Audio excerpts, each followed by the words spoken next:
Hi and welcome everybody to today's lecture. In today's lecture, we will continue talking about amplitude modulation. Basically, in the previous lecture, we talked about double sideband suppressed carrier, which is the most basic fundamental modulation scheme used in analog communication systems. Today we will continue talking about the receiver structure and then move and talk about the amplitude modulation and see the differences between amplitude modulation, the conventional commercial amplitude modulation, and double sideband suppressed carrier. So basically the other name for amplitude modulation is double sideband without suppressing the carrier. We'll talk a little bit about envelope detection, AM power, signal. If time permits, we'll touch upon single sideband AM, SSB, the idea, the generation, and detection.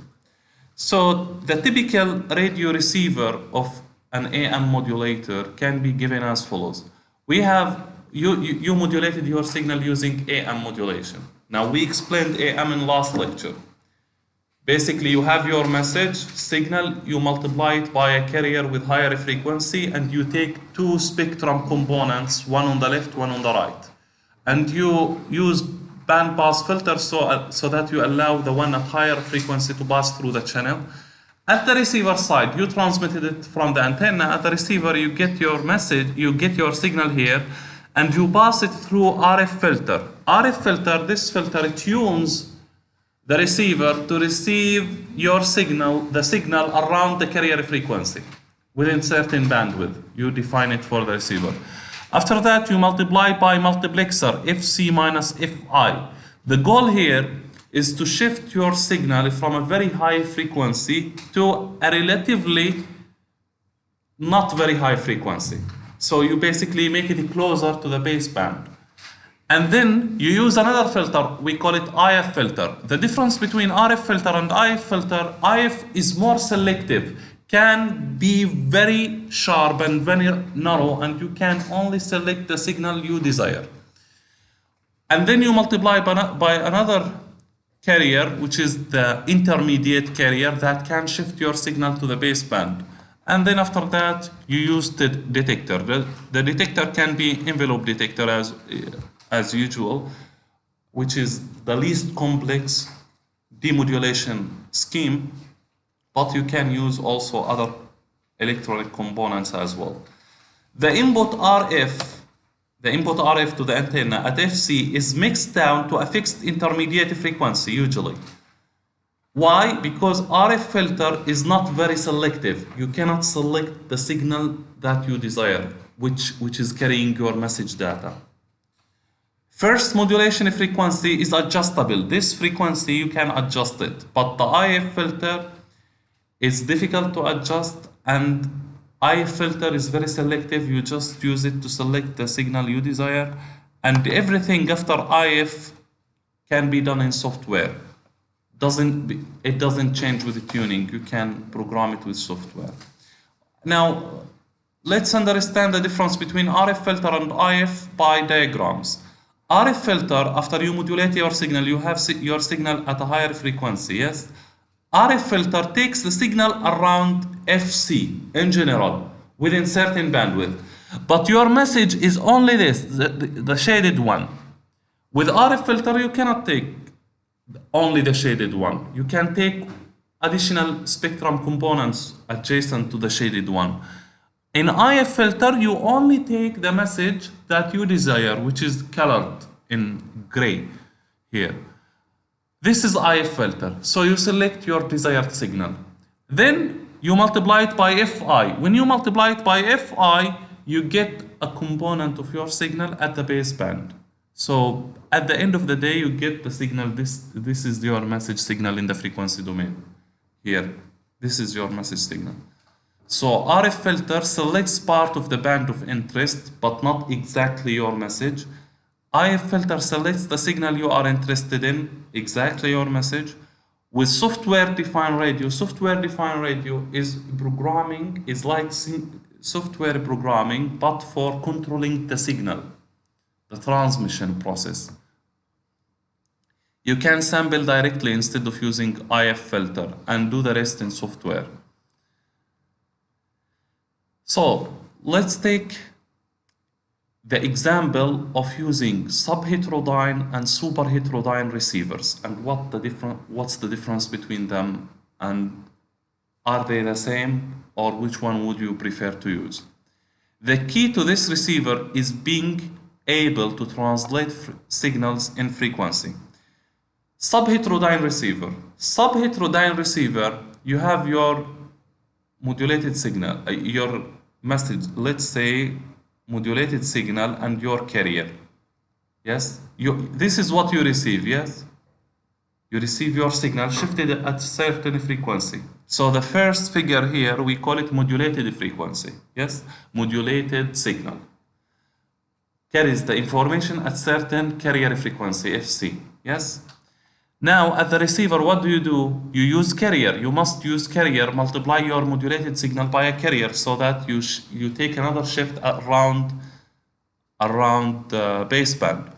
What's your carrier here? Instead of using FC, you use FC minus Fi, because you have intermediate. In this case, you will take, once you multiply by FC minus Fi, what will you get? You will get FC minus Fi plus FC, which is, it becomes 2FC minus Fi. You have copy of the signal here, and FC minus Fi minus FC. Yes? FC minus Fi. But let me explain it to you by drawing.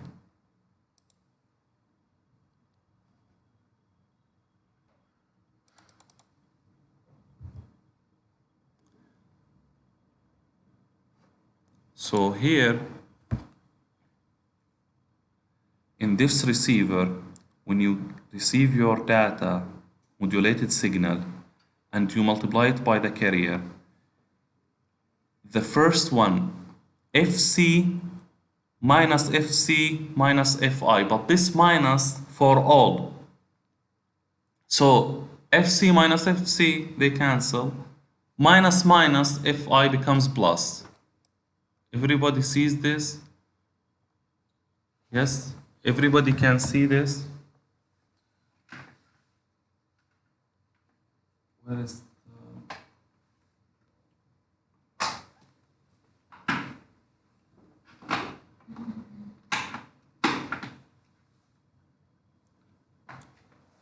So here we have the first component and the second component, but at different frequencies. The same happens to the left side. Yes, you take minus FC minus FC minus FC minus Fi. What does this give you? Minus FC, they cancel.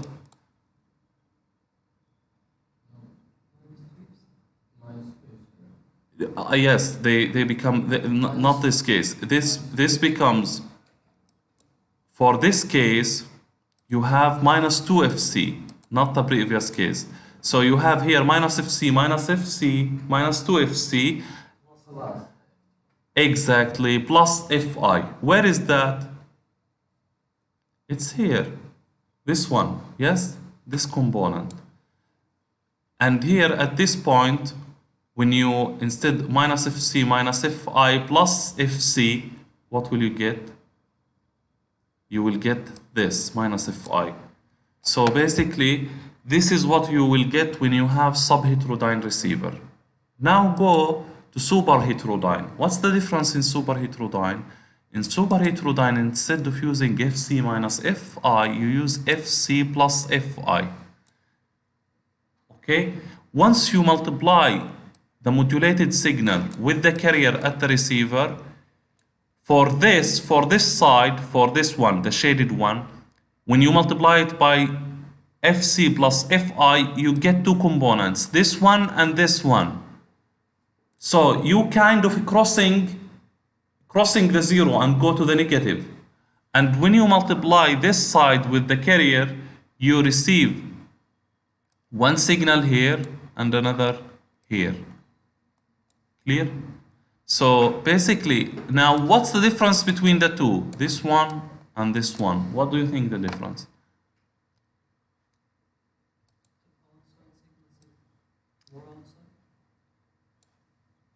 In fact, yeah, a little bit more outside, but in fact, they are similar. Yes, you have two on the left side, two on the right side.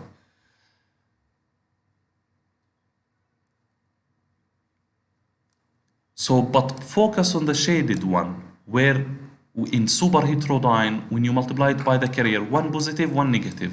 In subheterodyne, when you multiply it by the carrier, both of them remain in the positive side. As if this replaces this and this replaces this. Both produce the same IF signal. At the end of the day, you take one part, once you do this multiplication process, what do? You take low pass band filter and your received signal is this. But again, you need, since this is intermediate frequency, you need to multiply by another frequency so that you get your whole signal around 0, like this.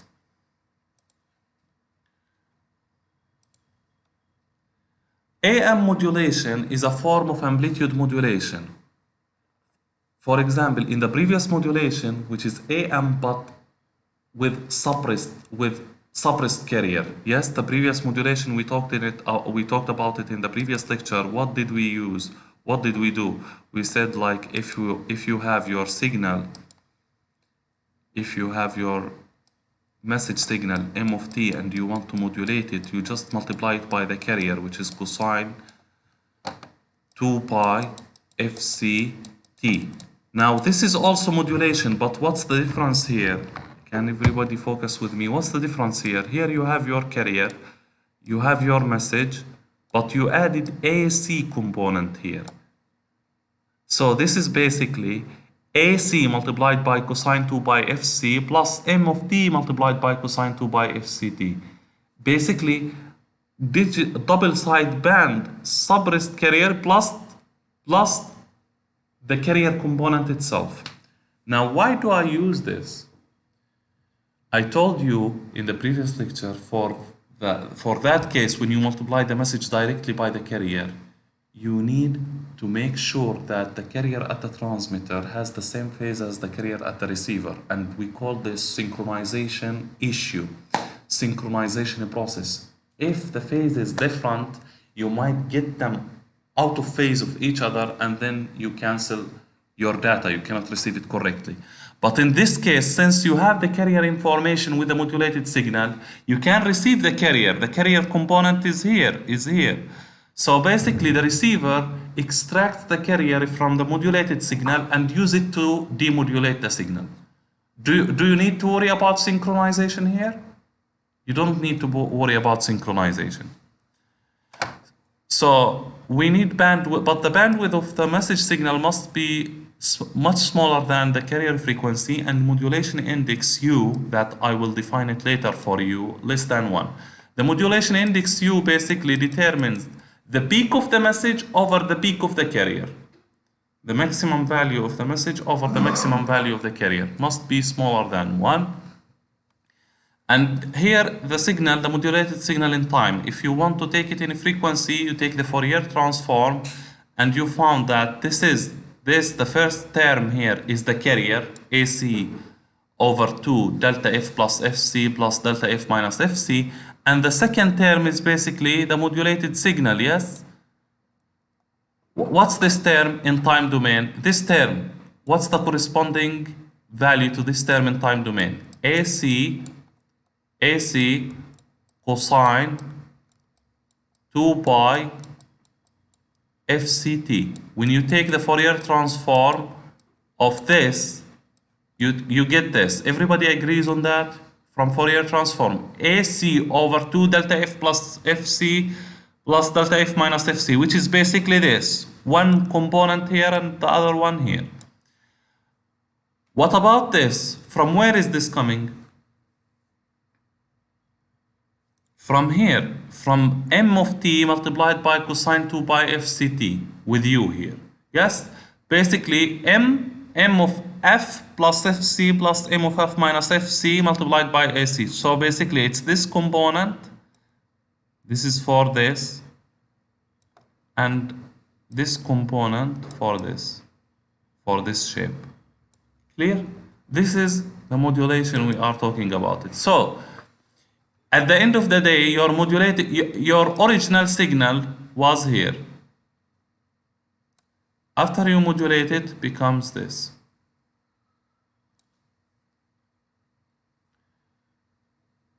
Is this suppressed carrier or unsuppressed? Means the carrier is there or removed? With carrier or without carrier, this modulation. Can you transmit the carrier here? The carrier frequency. Yes, it's here. This is the carrier. That's why we call it unsuppressed carrier. The other basic one, when you multiply the message directly by the cosine, we call it suppressed carrier. Suppressed means removed from your modulated signal. You don't transmit it. Yes?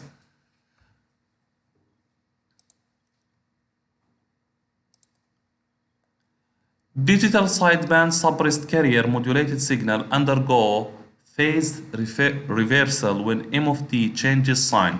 Therefore, it's difficult to extract carrier from received signal. Here we mention the reason why we don't prefer always to use double sideband suppressed carrier. The reason, because if it goes phase reversal, in this case it becomes very hard and difficult to extract the carrier signal itself. So if you don't know the carrier or the phase of the carrier, how would you make sure that they are synchronized? It becomes very difficult. Therefore, we prefer to use this modulation, AM. So AM basically is double sideband without SC. Yes, in the exam, if I tell you what's the difference between double sideband suppressed carrier and double sideband, what do you say? This AM corresponds to double sideband only. Double sideband suppressed carrier does not transmit the carrier signal with the modulated signal, which means you take m of t multiplied by the cosine.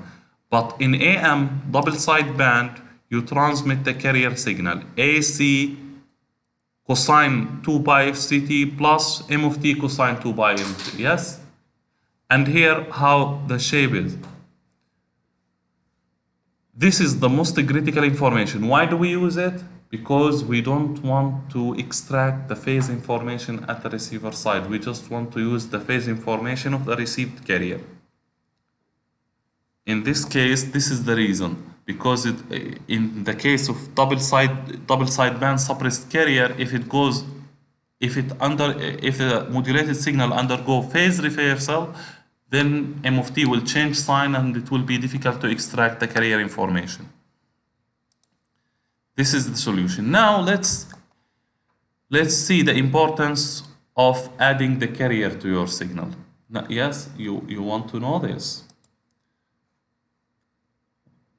This is m of t. This is the message signal I want to transmit. Yes? New message signal with peak MP and lowest value minus MB. Now when you add A is the amplitude of the carrier. When you add A to m of t and you make A value big enough so that A plus m of t above 0, then after you modulate your signal, you get that your m of t is always above 0. So to get back your signal, you just need to use the detector to detect the envelope. You don't need to extract carrier. You don't need to know the carrier phase or these things. Just detect. But if the carrier signal amplitude A plus m of t is not above 0 over all the values, then you will get this modulated signal. You are with me? You will get this modulated signal. What's the problem here?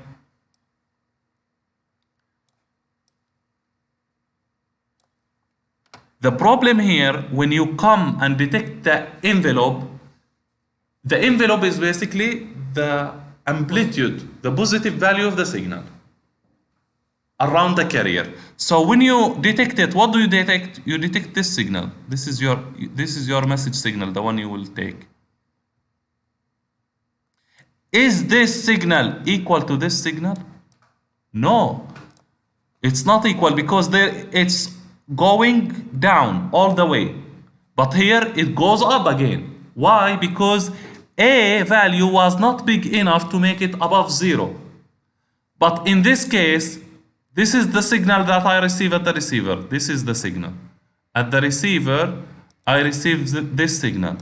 Is this signal exactly the same as the transmitted one here? Yes, it is. How did I make sure that it's really exactly the same? I used A big enough so that when I sum A to M of T, it's above 0. So this is why I use the carrier, and why should the carrier amplitude big enough so that I can detect easily at the receiver side without. Did I use the carrier phase information? No, just envelope. You detect the envelope. Everybody must keep this point into consideration when he's modulating using double sideband AM. If it's below 0, you cannot extract your signal successfully. The term detection means extracting signal from received data. In some cases, it means demodulation. So detection, it's basically demodulation, especially in analog type of signal. Now let's take a mathematical example. Suppose a signal x of t can be written in this form. X of t equal to e of t multiplied by cosine 2 by fct. E is the message basically. Instead of m of t, you have e of t. I can define it y of t. I can define it v of t. And cosine 2 by fc is the carrier.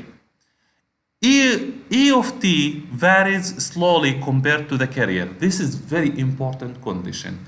The carrier should be faster than the message signal so that it can carry the features of the signal. Yes?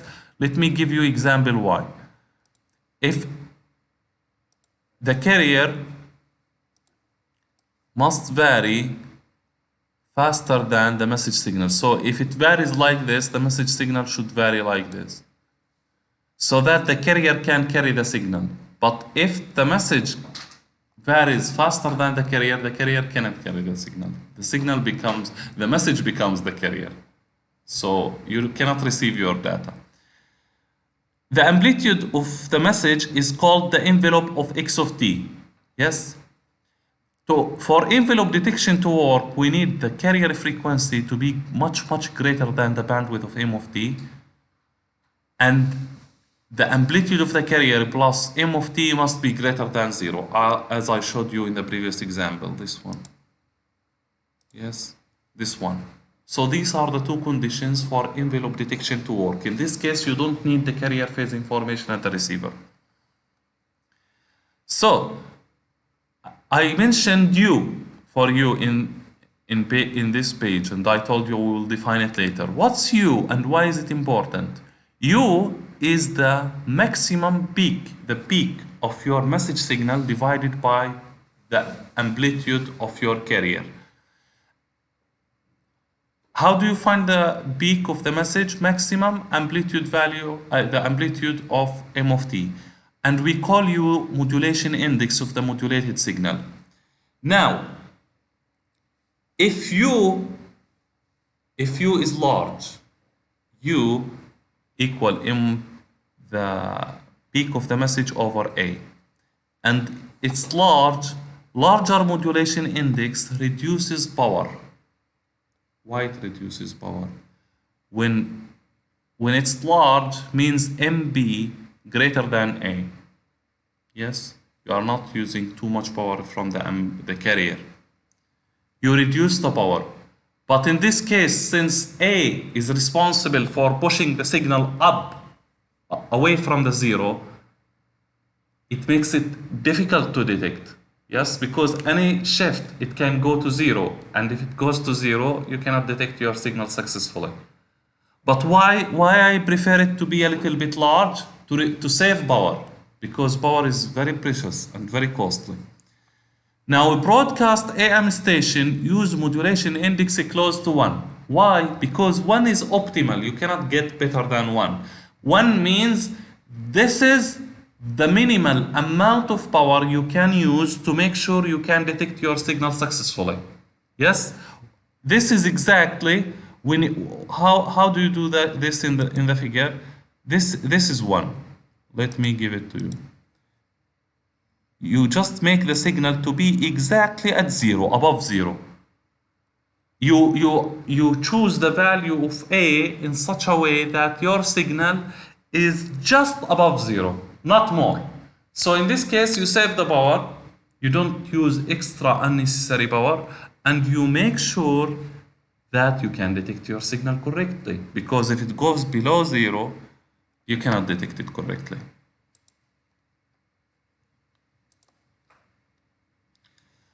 Envelope detector for AM signal. What's the circuit? The circuit, you rectify the RF signal, then you use low pass filter. Basically, you get your modulated signal as an input to the circuit, which is A plus M of t multiplied by cosine omega naught t. And you use this form of diodes. You connect them properly so that you make a bridge and you make full rectifier. But the signal that gets out of this becomes all positive. And then low pass filter to get the envelope only. So the input looks like this. This signal is here. This math here is basically this one. Yes. And the output at this point is this signal. And after low pass filter, the output here is this, the black one, which is the message almost. So this is basically how envelope detector works. We didn't use the phase information of the carrier whatsoever. So the message signal M of t after the envelope detector, you just get the positive value as you can see here, and then you use low pass filter. This is the response of the low pass filter in time domain, h of t 1 over rc e to minus, and it basically, after you pass you have your modulated signal. This is your modulated signal. Yes, everybody agrees. This is the carrier that moves very fast, and this is the envelope here looks like the message. Yes. So basically, after the diodes, you get only the positive values. You get this part only. You get this part, which is here. And after the filter, RC, the filter just takes the envelope, which is here, kind of. Clear? By drawing and math. Once you link the drawing with math, you understand it. Becomes easy for you. Now, you see in this picture, this radio. This was used in like 1920, before 100 years, 1 century. And do you believe that this radio can detect your signal without any input power from you? This is battery-less radio. No power, you don't need battery. And you can detect the voice, the signal, and listen to it. This radio was powered only by received radio energy. Do you see any battery here? You only have the antenna. Think of it like the FM antenna on top of your car. This is the antenna, and you receive your signal. Even before this radio was designed and implemented, before using semiconductors, before using diodes as detectors. So basically, they use this device as diode to detect your signal, and then after you detect it, you pass it to the audio to listen to the voice or message or the broadcast station. Do you see any battery here? No battery whatsoever. This is kind of magic. And we try to do it nowadays with Internet of Things. We want the Internet of Things because the Internet of Things battery is very limited, very low. We want the Internet of Things device to run without battery even if possible. So basically, this radio was operating without any battery because the energy received from the carrier signal was enough to make this circuit work. Imagine, now we are here sitting, but there are Wi-Fi signals around us moving. This Wi-Fi signal carrying energy. Since it's moving, it has energy. If it didn't have energy, it wouldn't move. Yes. Now, since it's moving, and you can capture it. Once you capture it, you can get the power of that signal and they transfer it to power your circuit. You can light a diode with this power. So we call this energy harvesting from the air, from the Wi-Fi signals. And you can use it if you are interested to, for example, when the electricity cut, when there is an electricity cut, for example, sometimes it happens in Antalya, there is electricity cut at night. And what can you do in this case? You need to bring a candle, old candles, light them and this, so that you see in front of you at home. But what if, since you are an engineer, you already know that there are many signals in the air, many signals, and these signals carrying energy. I can convert this energy to light. And instead of using candle, using these free Wi-Fi free signals coming from Turk Telecom, Turkcell, and around me, to use it for this situation where you can light your LED or lamp or whatever, which is nice application. Now let's go to the math, the details, and finding the power. So everybody agrees with me that this is your modulated signal. Your message signal, you add it to amplitude of the carrier and multiply it by the carrier, cosine 2 pi fc. Now, also I know that I can. This is common factor, yes. This common cosine 2 pi fc. You can distribute it to the inside the parentheses. So you multiply cosine 2 pi fc by a, and you multiply m of t by cosine 2 pi fc. So we call this the carrier. Everybody sees that this is really the carrier. And this is the sideband. This is similar to digital sideband suppressed carrier. The first one, we talked about it in the previous lecture. You just take your message, multiply it by the cosine, and it's your modulated signal. But the issue with this, you need to generate the cosine at the receiver, which is costly and expensive.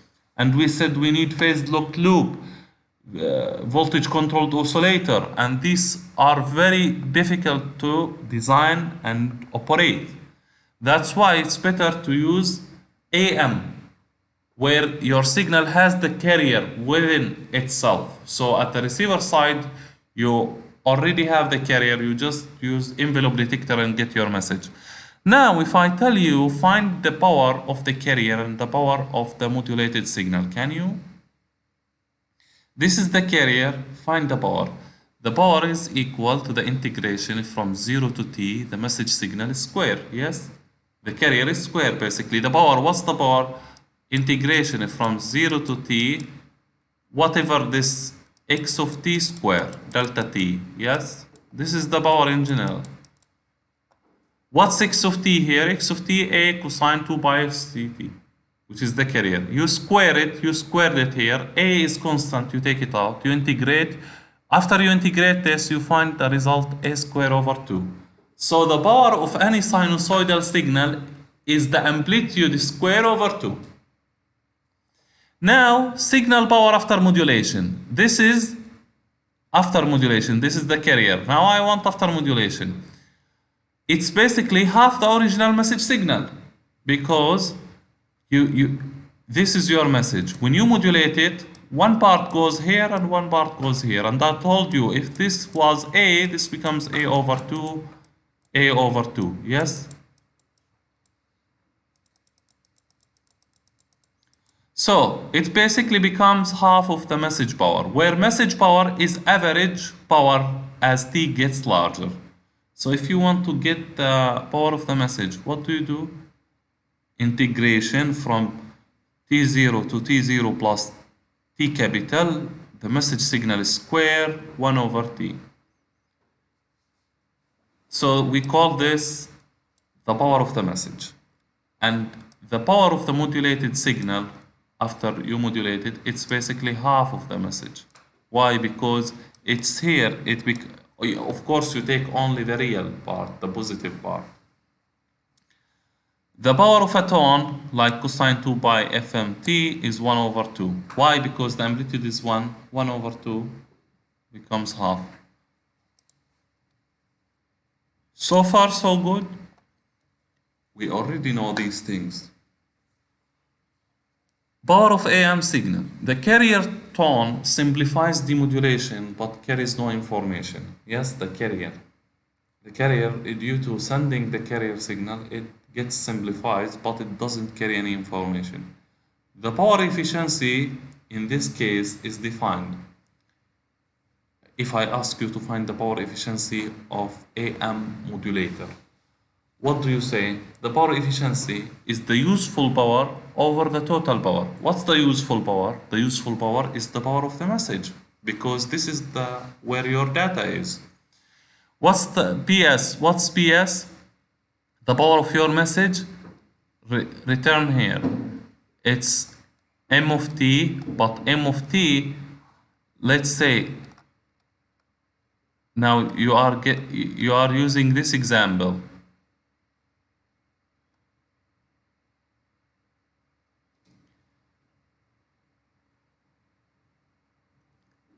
M of t, assume it now to be mu a cosine omega ct. What's the power of M of t in this case? Anybody can tell me quickly? M of t, what's the power of M of t? Which is the power here, you need to substitute it here. It's basically this square over 2, isn't it? And average, you take the average because you have to take the average, because this is the average power, not the total. And then, what's the power of the carrier? The carrier is a cosine omega ct. What's the carrier? A square over 2. And here again, the power of the message, which is mu a square over 2 over 2. So, at the end of the day, your final equation is mu square over 2 plus mu square. So the efficiency of your transmission depends on mu, which is the modulation index. The efficiency increases with mu. True or false? As you increase mu, the efficiency increases. Means you use less power for the carrier. Is that true? Yes, true. And the maximum efficiency you can get is 1 over 3. 1 over 3. Efficiency falls off rapidly as u decreases. For example, when u is equal to half, what's the efficiency? You put it in the equation, half square over 2 plus half square, which is 1 over 9. If from 1 over 3, when mu was 1, to 1 over 9 when mu was half. Therefore, we call AM modulation not so efficient in power and bandwidth. Why in power? Because it really uses the carrier power to shift your signal and make it in the positive side. Yes, this is extra power. Why do I do that? To make the detection easy at the receiver. Also the bandwidth. The bandwidth, when you shift it here, look at the bandwidth.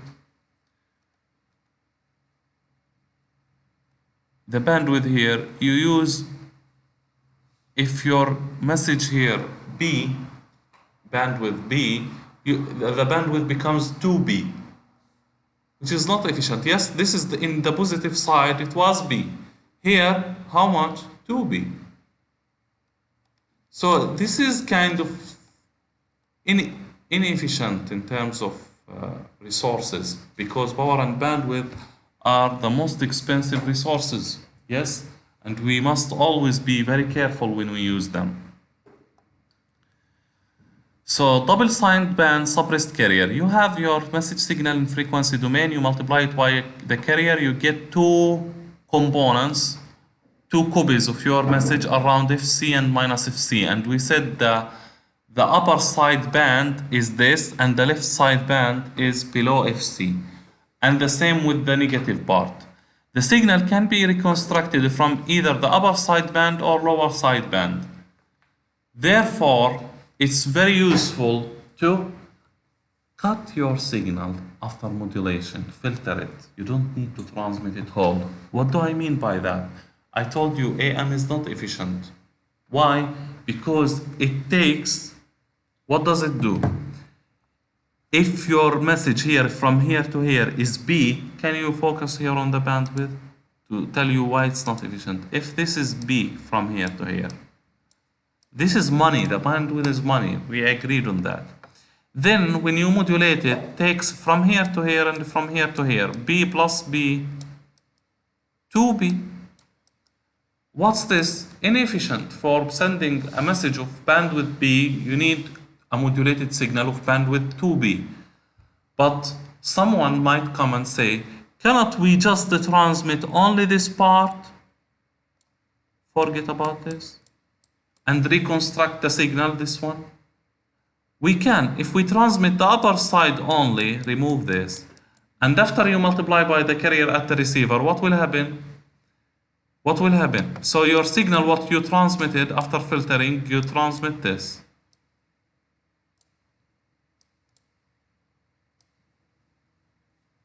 Yes? You transmit this part and this part. After you multiply by the carrier, what will happen? You will get this. This signal will shift here, come here.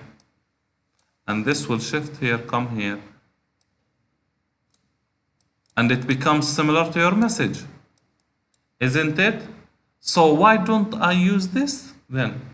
I save half of the bandwidth, which is really very nice and very good. So let's see it in a better example. This is your message signal. Yes? This is your message signal, has bandwidth of B in the positive side, and it's in the baseband. After you modulate it using double sideband, you multiply it by carrier. You get two copies, one at around FC and the other around minus FC. In single sideband, what do? You just take half of it. You cut from the middle here, you get rid of this. How do you do that? By filtering. You design filter around only the upper band, only around the upper band. This is this filter for upper sideband, but also you can use another filter for lower sideband, like this. Take the lower sideband. Now when you multiply by the carrier, when you multiply this by the carrier at the receiver, you get two copies of this, one here and one here. And for this, one here and one here. What do you do then? You don't need this at the receiver because these are high carrier frequency. You pass it through low pass filter. Low pass filter just allows this message to pass. And this is how you get your data in single sideband, which is pretty nice. You reduce the bandwidth and you make it more efficient. Single sideband can be transmitted using a double sideband suppressed carrier with a narrower bandpass filter, as I just explained. All these information are the ones I explained in the figure here. If you understand this figure, is really super, because you understand how to modulate, how to get your single sideband by filtering, and how to demodulate.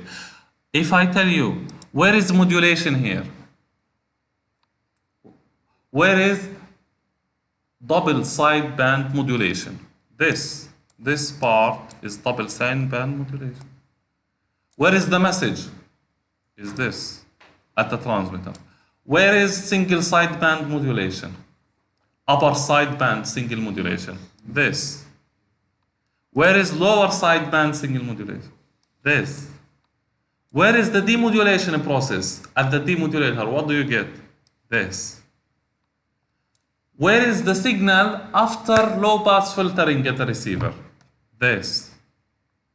You are interested in this at the end of the day. You need to get back what you this was at the transmitter, at the receiver. I want to get my message the same. So now you understand these processes. Now let's go to the explanation. For upper sides band, center frequency is FC plus half B, and the cut frequency is B over 2. The band filter must roll off quickly to eliminate unwanted contribution. I told you we cannot design sharp filter practically. There will be some smoothness in your, so you need to take care of this as well.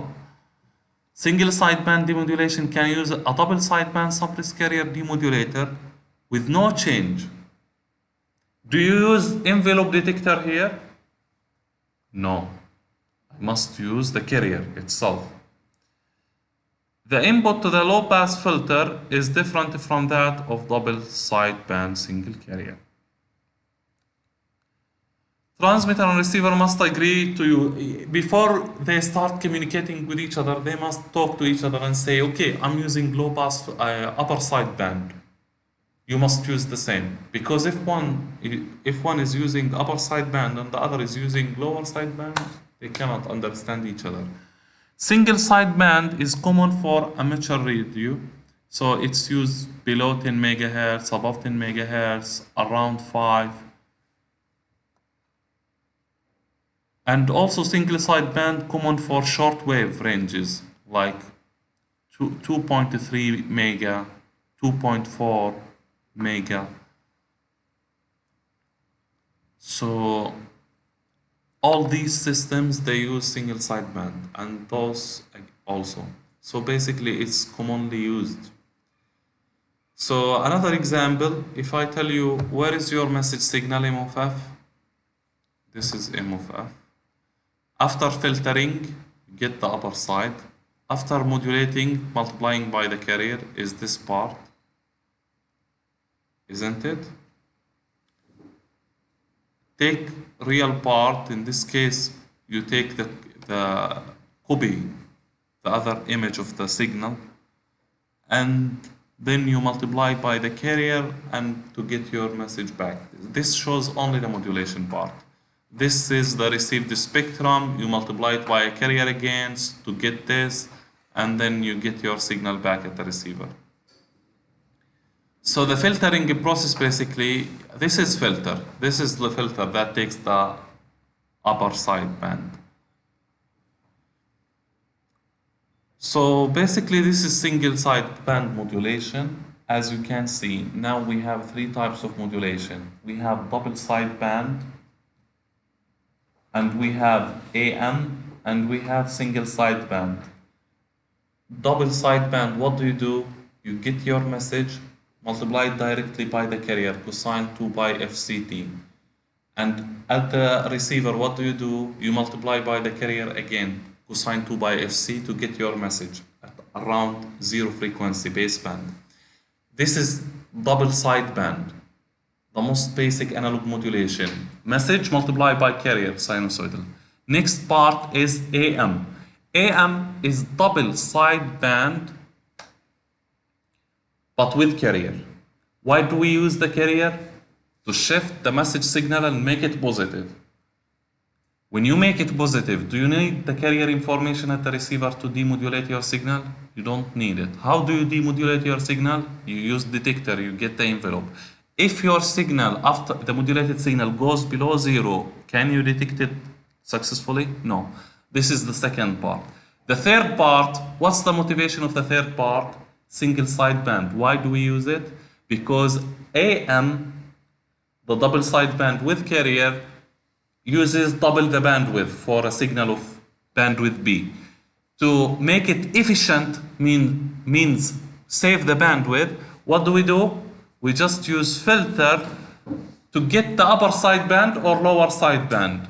and you multiply it by carrier, and at the receiver you do the opposite. Clear? These are the most basic 3 modulation schemes that we have discussed so far, and in next lecture we will discuss vestigial sideband and other interesting and more useful modulation schemes to make the modulation more efficient, more cost effectively, and so that everybody can use it according to his needs and requirements. Thank you very much, and meet you next lecture.